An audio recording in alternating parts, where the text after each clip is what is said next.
Hello, I'm Michael. I'm Sally, and this is Wrestle MSX.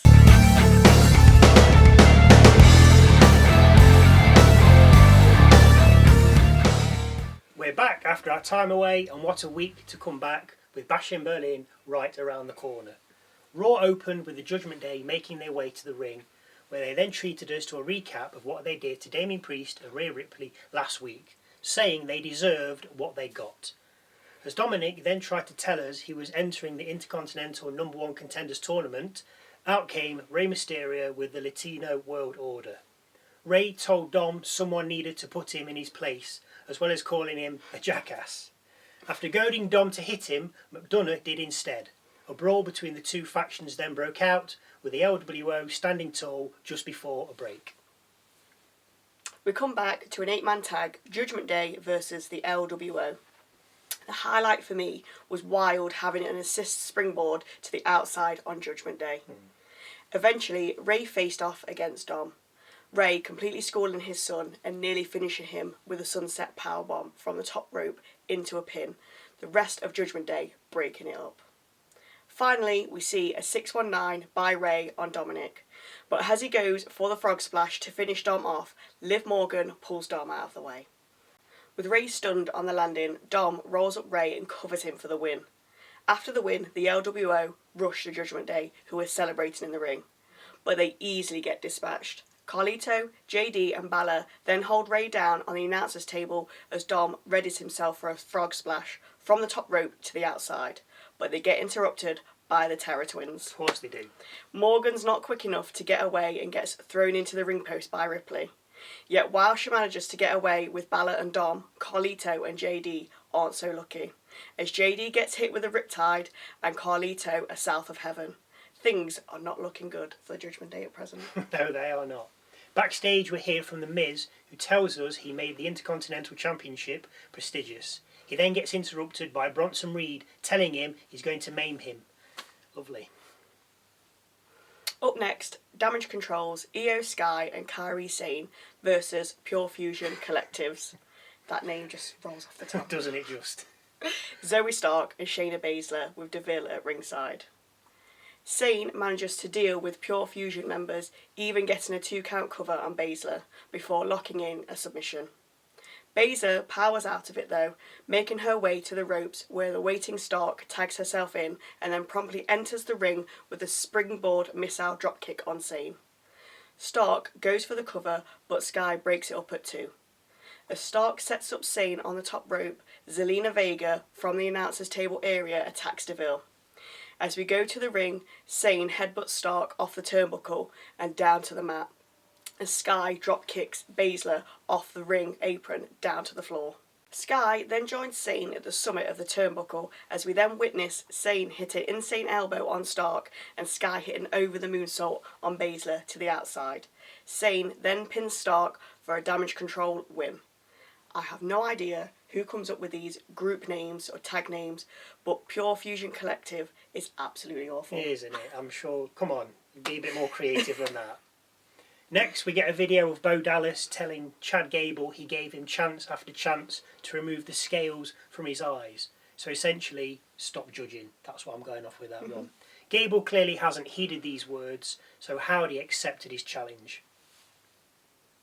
Back from the break, we have Drew McIntyre in the ring. He claims Punk's scared of him and that he only attacks him from behind when he can. He then tells us he's going to kill him. Nice. Lovely. It's wrestling, Drew. Calm yourself. Drew then tells us he'll lash and lash Punk this coming Saturday, but then Punk's music hits. Drew looks up the rampway, but of course, Punk attacks Drew from behind, strap in hand. McIntyre initially gains the upper hand, but Punk turns it around, hitting Drew with the strap. Security head out to stop Punk, and with the two men separated, Drew makes his escape through the crowd. Chicken. With no McIntyre to beat, Punk instead turns his attention and strap to the security. After beating them down, Punk climbs to the top rope to celebrate with the crowd. Next up is a Intercontinental Championship #1 Contenders Tournament Triple Threat Qualified match between Jey Uso, Karrion Kross and Kofi Kingston. Kofi goes straight for Kross with Jey joining in, With Kross out of the picture, Kofi and Jay go at it, but don't really get going as Kross pulls Jay out of the ring. Kofi seizes this opportunity by climbing to the top rope and trust falling on both men to the outside. Back from the break, we see all three men in the ring, with Kofi aiming a Trouble in Paradise at both his opponents, only for Kross to duck the impending move and to hit Jay. Jay goes rolling out of the ring as Kross now goes after Kingston. Kross hits Kingston with a powerbomb pin, which Kofi kicks out of on 2. Kofi then manages to escape a submission by Kross, only to get caught with an elbow, which sends him to the outside. Jay, now back, misses a splash on Kross from the top rope, only to then hit him with a spear instead. With Kross down, Jay tries the splash again and succeeds. With a splash hit, Jay covers Kross and picks up the victory, which sends him to the Intercontinental Championship #1 Contenders Tournament Final, a Fatal 4-Way match. We hear from Gunther next, who's over in Europe. He pretty much tells us that come Saturday, Randy Orton will meet his match, and that he, Gunther, will be walking out of Berlin still World Heavyweight Champion. Back from the break, and we have the Viper Randy Orton making his way out to the ring. He thanks the fans for singing along to his theme song before addressing Saturday's match with the ring general, Gunther. Orton said he loves the World Heavyweight Championship because it was the first world title he won, and he was also the youngest man in history to have his name engraved on that belt. It was retired with his name on it 10 years ago, but it has now been reborn and he wants his name on it once again. New title, new legacy. He says Gunther has never been humbled, but he's about to humble him at Bash in Berlin. And we were talking about this earlier, and I think Orton's coming to the end.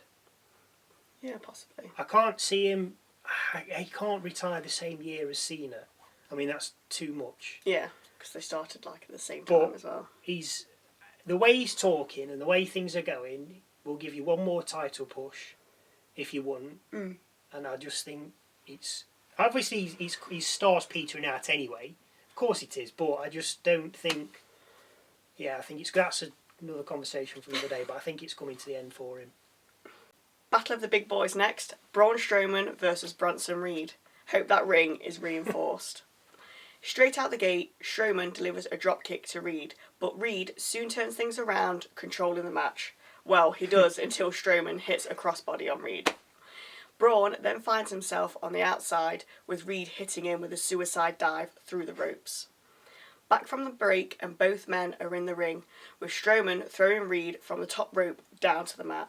Reed, having had enough, makes his way up the ramp, but Strowman gives chase. Waddles after him. Strowman attacks Reed, but Reed turns it around and throws Strowman into the LED lights at the top of the rampway.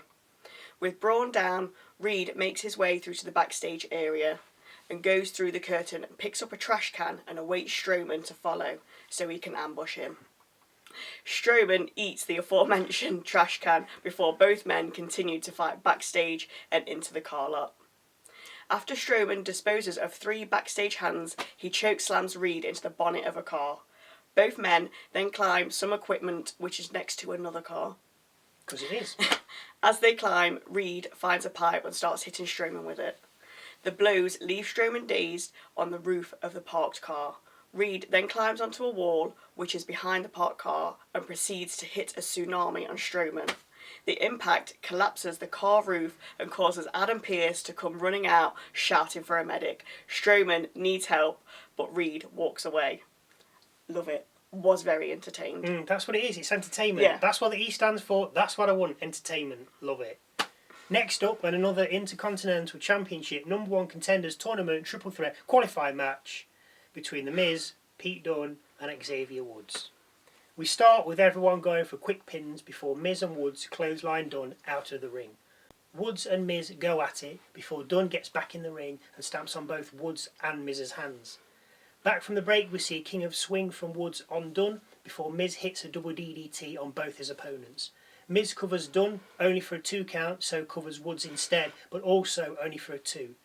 After the it kicks on Woods and Dunne, Miz hits a crossbody on Woods, which Woods rolls through and turns into a driver. At this point, Dunne gets back in the ring, but Woods powerbombs him onto the Miz and goes for the cover, only to get a 2 count. Woods then quickly covers Dunne, but again only for a 2.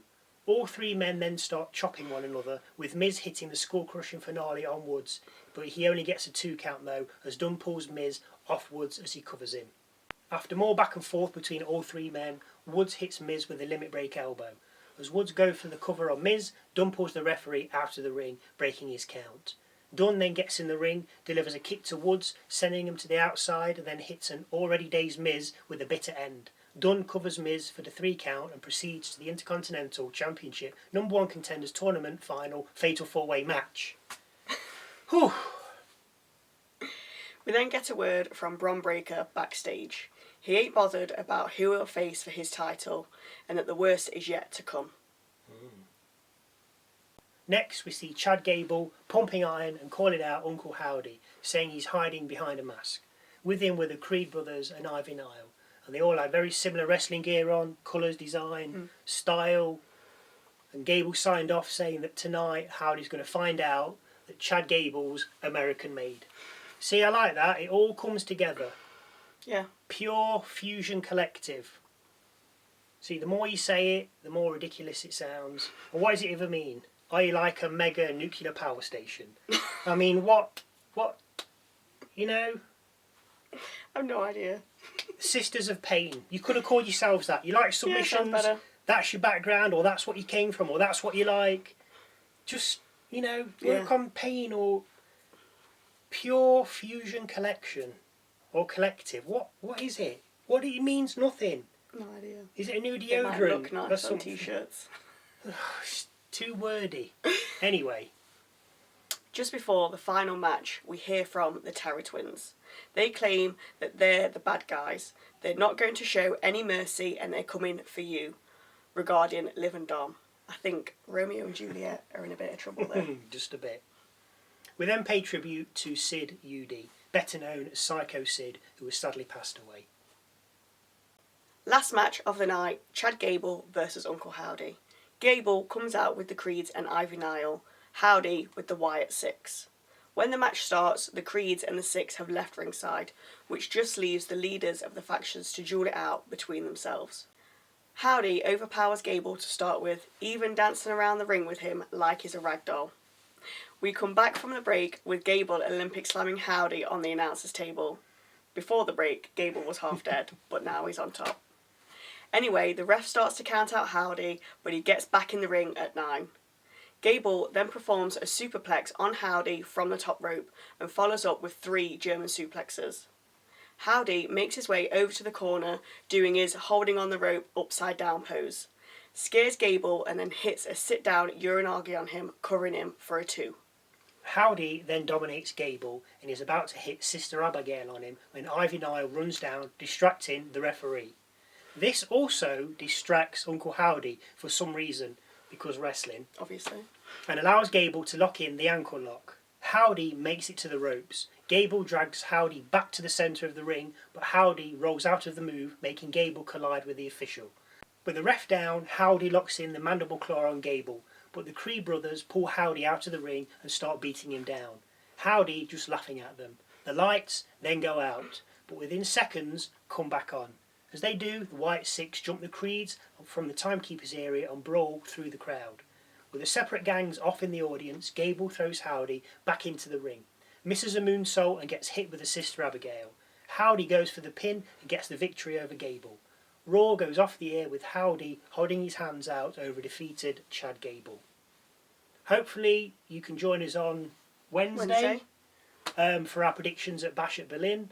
And then after that, Saturday for our look at SmackDown. Yeah, pretty much it. Thank you again for watching.